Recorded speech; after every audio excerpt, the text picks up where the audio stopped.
The laughter echoed across the bright glass atrium just as a little girl tightened her grip around her father's hand, trying to understand why dozens of perfectly dressed executives were pointing at the man she admired more than anyone else. Her father stood silently in his worn navy jacket, holding a folder filled with years of sacrifice, while the CEO smiled coldly and turned him into the punchline of the company's biggest annual celebration.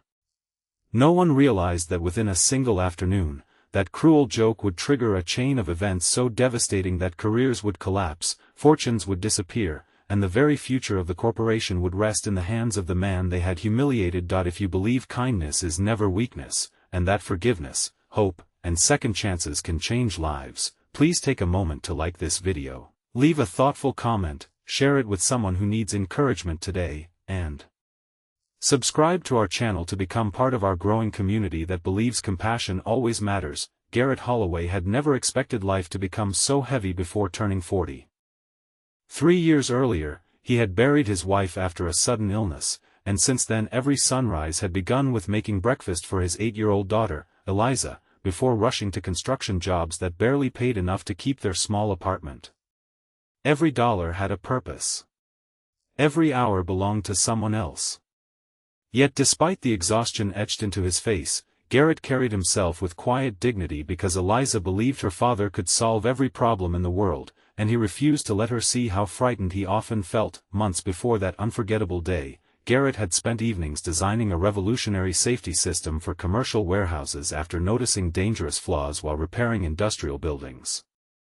He had no investors, no wealthy connections, and no polished office. What he had was experience earned through years of physical labor and an idea that could prevent accidents, save companies millions, and protect countless workers. After countless rejected emails, one major corporation finally invited him to present the concept during its innovation showcase. That corporation was led by Meredith Carlisle, a celebrated CEO admired by investors for her brilliance and feared by employees for her sharp tongue. Newspapers praised her confidence, but those closest to her new success had slowly replaced empathy. She believed weakness slowed progress, and ordinary people rarely impressed her.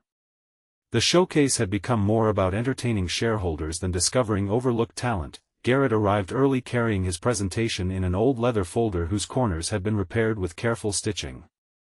Eliza insisted on coming because she wanted to see the building where, as she proudly told everyone, her dad was going to change the future. She wore her cleanest blue dress and smiled at every employee who passed by, unaware that many were already judging them. When Meredith entered the reception hall surrounded by executives and photographers, she noticed Garrett immediately. His jacket looked inexpensive beside tailored suits costing thousands of dollars. His work boots carried tiny scratches that refused to disappear despite being polished. Instead of asking about his invention, Meredith joked loudly that perhaps the company had accidentally invited the maintenance crew to the investor showcase.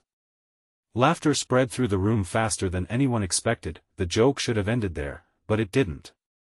Someone handed Garrett a serving tray, assuming he was catering staff. Another executive suggested they let him demonstrate how to sweep the stage since innovation clearly wasn't his profession. Cameras captured smiling faces while Garrett stood perfectly still, unwilling to create a scene in front of his daughter. Eliza looked up at her father with confused eyes. She had never seen adults behave this way. She whispered that maybe they simply didn't know him yet. Garrett forced a smile because protecting her heart mattered more than protecting his pride. Instead of walking away, he quietly thanked the receptionist for the opportunity, collected his folder, and prepared to leave. Before reaching the exit, one elderly board member named Cedric Vaughn stopped him. Cedric had remained silent during the mockery, but something about Garrett's calm dignity unsettled him. He asked to see the proposal before Garrett threw years of work away. Garrett handed him the folder without expectations. As Cedric flipped through the pages beneath the afternoon sunlight pouring through the glass walls, his expression changed dramatically. The calculations were meticulous. The engineering sketches were extraordinary. The projected savings exceeded anything presented by multi-million-dollar consulting firms. Cedric requested an emergency review before dismissing Garrett. Meredith rolled her eyes, convinced the interruption was wasting everyone's valuable time. within 2 hours, the company's senior engineering division independently verified Garrett's design. The room became strangely quiet. His system solved a manufacturing flaw that had quietly cost the corporation hundreds of millions of dollars through equipment failures, insurance claims, and legal settlements over the previous decade. More astonishingly, Garrett had discovered the solution without access to the corporation's confidential data. He had simply observed problems ordinary workers encountered every day. The atmosphere shifted from amusement to disbelief. Executives who had laughed earlier suddenly searched for polite smiles. Meredith realized her careless joke had humiliated the one person capable of saving the company from an enormous financial crisis. She approached Garrett with a polished apology prepared for investors rather than for a wounded human heart. Garrett accepted her words respectfully but declined immediate partnership.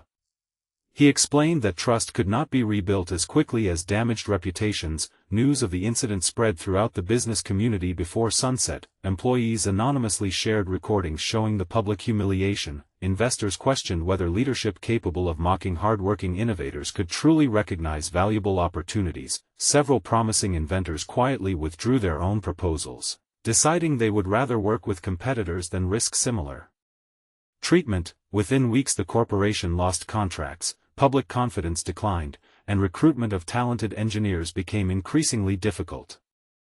The joke that lasted less than a minute had created consequences measured in hundreds of millions of dollars. Meanwhile, Garrett returned to construction work. He never appeared on television demanding revenge. He never insulted Meredith online. He simply continued raising Eliza with the same values that had guided him through every hardship. Cedric, however, refused to let Garrett disappear. Using his own retirement savings and connections built over 4 decades, Cedric helped Garrett establish a modest engineering company dedicated to workplace safety. The office occupied an old renovated warehouse with second-hand furniture, but every employee shared one important rule: every visitor would be treated with equal respect regardless of appearance. The culture spread quickly. Former factory workers collaborated beside university graduates. Receptionists were encouraged to contribute ideas. Janitors attended innovation meetings. No suggestion was dismissed because of someone's clothing, accent, or background. Clients noticed the difference. The company expanded steadily, winning contracts not only because its technology was exceptional but because people trusted its character. Eliza loved visiting after school. She watched mechanics, designers, accountants, and cleaners eating lunch together around the same table. She once asked her father why everyone seemed so happy there. Garrett answered with a simple lesson she would remember forever: buildings become strong because every beam supports another. People should be no different. Across town, Meredith struggled with consequences that no financial report could fully explain. Profits recovered slowly, but morale never truly returned. Employees stopped sharing unconventional ideas, fearing ridicule. Innovation declined because creativity rarely survives where humiliation is rewarded. For the first time in her celebrated career, Meredith questioned whether intelligence without compassion was really wisdom at all. Months later, a major industry conference invited both Meredith and Garrett to speak about leadership and innovation. Many expected Garrett to expose every embarrassing detail of his experience. Instead, he told the audience that one cruel moment should never define an entire human life. He admitted the humiliation had hurt deeply, especially because his daughter witnessed it. But he also confessed that bitterness would have stolen far more from him than any insult ever could. He challenged every leader in the room to remember that extraordinary ideas often arrive wearing ordinary clothes. The audience stood in applause. Meredith remained seated for several seconds, overwhelmed by the realization that the man she had publicly mocked had just shown her more grace than she had ever offered him. After the conference ended, she quietly visited Garrett's office. This time there were no photographers. No investors. No applause, only honest humility. She spent the afternoon meeting employees whose lives Garrett had changed simply by believing they deserved respect. A former homeless veteran now supervised manufacturing. A single mother managed product development. An older machinist who had once been considered too old to hire had become the company's most trusted mentor. Every success reflected values she had forgotten while chasing quarterly results. Meredith returned to her own corporation determined to rebuild not only profits but culture. She removed policies encouraging internal competition at the expense of teamwork. Anonymous idea submissions replaced status-based presentations. Executives spent 1 day each month working alongside frontline employees. Recruitment shifted toward character as much as credentials. The transformation was slow. Some investors criticized the changes, others doubted kindness belonged in corporate leadership, but over time innovation returned, employee loyalty strengthened, customers recognized authenticity instead of carefully manufactured public relations campaigns. Years later, business schools studied both companies together, not because one had failed and the other had succeeded, but because both proved the same. Lesson from different directions. Talent can build an empire, but respect determines whether that empire survives. On a warm afternoon, Garrett watched Eliza, now a confident young woman preparing for engineering school, walk through the headquarters that had grown from one repaired leather folder and one impossible dream. She paused beside the original frame design that had once been ignored because people judged its creator before reading a single page. She smiled proudly at her father. He smiled back, realizing that the greatest victory had never been the contracts, the recognition, or the success. It was that his daughter had grown into someone who believed every person deserved dignity before judgment. Before we reach the end of this story, I'd love to hear from you. What lesson touched your heart the most, and have you ever seen someone underestimated simply because of how they looked or where they came from?